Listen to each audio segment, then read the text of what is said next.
ഇത്ത ചെയ്ത തെറ്റുകൾക്ക് ശിക്ഷ നൽകി അലീന. അങ്ങനെ ഇന്നത്തെ കഥയിൽ തന്നെ നമ്മുടെ റീത്തിയാണെങ്കിൽ അലീനയെ എങ്ങനെയൊക്കെ ഓടിക്കാൻ പറ്റുമോ, എങ്ങനെയൊക്കെ ഉപദ്രവിക്കാൻ പറ്റുമോ ആ കാര്യങ്ങൾ ചെയ്യാനായിട്ട് തുടങ്ങുകയാണ് എന്ന് കാണാൻ സാധിക്കും. അതായത് അലീനയെ എന്ത് ചെയ്യണം, സ്റ്റാലിൻ്റെ അടുത്ത് നിന്ന് പറിച്ച് മാറ്റണം. അതിനായിട്ട് തന്നെയാണ് റീത്ത ഇറങ്ങിയിരിക്കുന്നത് എന്ന് കാണാം. അതിൻ്റെ ഭാഗമായി തന്നെ നമ്മുടെ റീത്തയാണെങ്കിൽ അലീനയോട് പ്രതികാര ബുദ്ധിയിൽ തെളിയുന്ന കാര്യങ്ങളൊക്കെ ചെയ്യുകയാണ്. അതായത് ആദ്യം തന്നെ നമ്മൾ സ്റ്റാലിൻ്റെ വീട്ടിലേക്ക് വിളിച്ചുകൊണ്ട് സ്റ്റാലിൻ്റെ സഹോദരനെ ചൂട് പിടിപ്പിക്കാനായിട്ട് ശ്രമിക്കുന്നു. സഹോദരൻ ചൂട് പിടിച്ചുകൊണ്ട് അവധുകുട്ടിയുടെ അടുത്ത്, അപ്പച്ചൻ്റെ അടുത്ത് പോയി ചൂടാകുന്നുണ്ട്.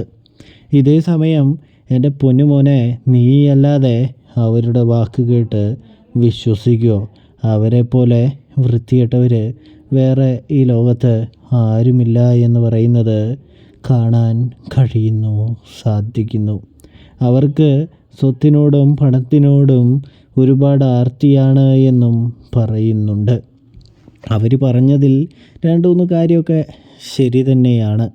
അതായത് ഞാൻ അലീനയുടെ കൂടെ, അതായത് ആ പെൺകുട്ടിയുടെ കൂടെ, ആ പെൺകൊച്ചിൻ്റെ കൂടെ ആടിപ്പാടി ഉല്ലസിച്ചൊക്കെ നടന്നു. അതിൽ ഒരു തെറ്റുണ്ട് എന്ന് എനിക്ക് തോന്നുന്നില്ല എന്ന് പറയുന്നത് കാണാൻ സാധിക്കുന്നു.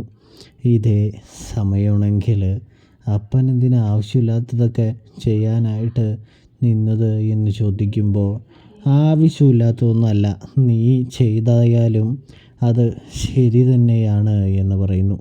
അതായത് അവളെ ചെന്ന് കണ്ടു കഴിഞ്ഞാൽ നീയും ഇത് തന്നെ ചെയ്യുകയുള്ളൂ എന്ന് പറയുന്നൊരു കാഴ്ച കാണാൻ കഴിയും. കാരണം അവൾ നിൻ്റെ അമ്മച്ചിയെ പോലെയാണെന്നും സാക്ഷാൽ ചിന്നമ്മയാണെന്നും വെളിപ്പെടുത്തുന്ന ഒരു കാഴ്ച. അതെങ്ങനെ ശരിയാവാനാ അപ്പച്ച എന്ന് ചോദിക്കുമ്പോൾ, അതങ്ങനെയാടാ, അതെങ്ങനെ ശരിയാകുമെന്നൊന്നും അറിയില്ല. അവളെ കണ്ടപ്പോൾ തനി ചിന്നമ്മയെ അച്ചിലിട്ട് വാർത്ത് വെച്ച പോലെയുണ്ട് എന്ന് പറയുന്നത് കാണാൻ സാധിക്കും. ഇതേ സമയമാണെങ്കിൽ നമ്മുടെ ഇവന് അലീനയെ കാണണമെന്ന് ആഗ്രഹമുണ്ട് എന്ന് കാണാം. അപ്പനും കൂടാതെ നിച്ചായനൊക്കെ അവളെ ഇത്രയധികം ഇഷ്ടപ്പെടണമെങ്കിൽ അവളിൽ ഒരു ശക്തിയുണ്ട് എന്ന് നമ്മുടെ റൂബിൻ തിരിച്ചറിയുന്നുണ്ട്, ഒരു വ്യത്യസ്തതയുണ്ട് എന്ന്. അതുകൊണ്ട് തന്നെയാണ് നമ്മുടെ അലീനയുടെ കാണണമെന്നുള്ള ആഗ്രഹം റൂബി അപ്പനെ അറിയിക്കുമ്പോൾ, നീ പോയി കണ്ടോ, അവൾ ലാലിച്ചൻ്റെ കൂടെ തന്നെയുണ്ട്, ലാലിച്ചനിൽ നിന്നും അവളെ ഒരു ശക്തിക്കും പറിച്ചു മാറ്റാനായിട്ട് എന്തായാലും ഇനി സാധിക്കുമെന്ന് തോന്നുന്നില്ല എന്ന് പറയുന്നത് കാണാൻ സാധിക്കുന്നു. ഇതേ സമയമാണെങ്കിൽ അപ്പച്ചൻ എന്താ ഇങ്ങനെ ചേട്ടനെ സപ്പോർട്ട് ചെയ്യുന്നത്? ആദ്യമായിട്ടാണല്ലോ അപ്പൻ ചേട്ടനെ ഇങ്ങനെ സപ്പോർട്ട് ചെയ്യുന്നത് എന്ന് പറയുമ്പോൾ, അതിന് മാത്രം ഉണ്ടടാ ആ പെൺകുട്ടി. അത്രയും പവിത്രതയുള്ളവളും അത്രയും നന്മയുള്ളവളും സത്യം മാത്രം പറയുന്നതുമാണ് ആ പെൺകുട്ടി. പിന്നെ അവളെ ഉപേക്ഷിക്കാൻ പറയാൻ ഞാൻ ആരാണ്? അവൻ ചെയ്തതിൽ വെച്ച് ഏറ്റവും വലിയ ശരിയാണ് അലീന എന്ന പെൺകുട്ടിയെ, അവൻ്റെ മകളെ കണ്ടെത്തിയത്, തൻ്റെ കൂടെ കൊണ്ട് താമസിപ്പിച്ചത് എന്ന് പറയുന്നത് കാണാനായിട്ട് സാധിക്കും. ഇതേ സമയം ഇത് അപ്പച്ചൻ തന്നെയാണോ പറയുന്നത് എന്ന് ചോദിക്കുകയാണ് നമ്മുടെ റൂബി. അപ്പോൾ അതെ, അപ്പച്ചൻ തന്നെയാണ് ഈ പറയുന്നത്. അതിലെൻ്റെ പൊന്നു മോന് വേറെ ഒരു സംശയത്തിൻ്റെയും ആവശ്യകതയില്ല എന്ന് പറയുകയാണ് എന്ന് കാണാം. പിന്നീണ്ടല്ലോ, നീ ചെല്ലുമ്പോൾ അവളുമായിട്ട് അധികം പ്രശ്നത്തിന് നിൽക്കണ്ട, അവൾ നിന്നെ പപ്പടം പൊടിക്കുന്ന മാതിരി പൊടിക്കുമെന്ന് പറയുന്നു. അതുകൊണ്ടൊക്കെ തന്നെയാണ് അവൾ അവിടെ നിൽക്കട്ടെ എന്ന് ഞാൻ വിചാരിച്ചതെന്ന് പറയുന്നു. സ്റ്റാലിന് ഒരുപാട് മാറ്റം വരുത്താനുണ്ട്. അവൻ്റെ ചില രീതികൾ അത് മാറ്റാനുണ്ട്. അതുകൊണ്ട് തന്നെ അവനെ ശരിയാക്കാൻ അവൾക്ക് മാത്രമേ കഴിയുകയുള്ളൂ എന്ന് ആര് പറയുന്നു? നമ്മുടെ ഔദക്കുട്ടി പറയുകയാണ്. ഇവിടെയാണെങ്കിൽ സഹോദരികൾ അലീനയെ കാണാനായിട്ട് വരികയാണ്.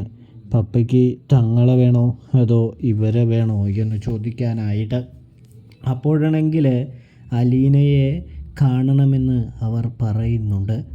പപ്പയാണെങ്കിൽ സ്റ്റാലിയാണല്ലോ. സ്റ്റാലി പറയാണ് തന്നെ ഇത്ര നാളായിട്ട് അന്വേഷിച്ച് വരാതെ, തന്നെ ഒന്ന് പപ്പ എന്ന് വിളിക്കാതെ, താൻ ജീവിച്ചിരിപ്പുണ്ടോ എന്ന് പോലും അന്വേഷിക്കാത്ത മക്കളാണ് തനിക്കുള്ളത് എന്ന് പറയുന്നു. എന്നിട്ട് ഇപ്പോൾ എന്ത് പറ്റി? എൻ്റെ മക്കൾ എവിടേക്ക് എഴുന്നള്ളാനായിട്ട് എന്താണ് കാരണമെന്ന് ചോദിക്കുന്നത് കാണാൻ സാധിക്കുന്നു. റീതാമ്മ പറഞ്ഞു, പപ്പ ആരെയോ ഇവിടെ താമസിപ്പിച്ചിട്ടുണ്ട് എന്ന്.